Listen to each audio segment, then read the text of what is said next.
You have a favorite YouTube person you watch? No. An evening with the Cook family might look a bit familiar. Michael and Sophia glued to their devices, Mum and Dad trying to break that screen spell. All right, guys, put your computers down, man. It's time for dinner. You put it away? You gotta put it away. It's time for dinner. I could punish him and say, okay, you know, if you don't clean your room, this is gonna happen. He doesn't care, but if I say, you don't clean your room, I'm taking away your phone, he has a nervous breakdown. You know what I mean? It's come to the point where, like, that's how you threaten the kid now. It's like you take away his data. You take away his data and he freaks out. Yeah. You know? When I see his reaction, I said, it's like he has an addiction. I said, we might have to do an intervention, and I'm not kidding, because it's like, it's like an addict.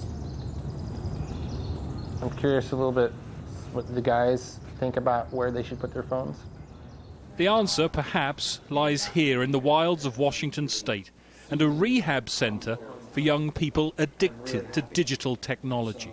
Setting, a time in which you would normally be able to use your phone. Like, I'm not going to use Restart has treated children as young as 13. And after 4 weeks here, Xander has some advice for fellow young screen addicts. Get outside, go explore the world. There's a whole world to see, and when you're staring at a screen, it's just unhealthy. There is only one phone connection to the outside here. So what is the first step for someone who wants to break an addiction to these things? What is the first thing you tell them to do?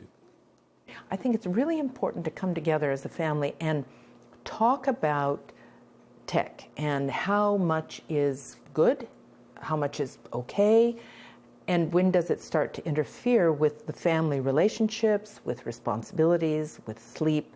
And when you start handing these devices to young children and they're distracted by the movement and color and sound coming from this device, that kind of is mesmerizing enough that it will override all those natural instincts that children actually have for movement and exploration and social interaction.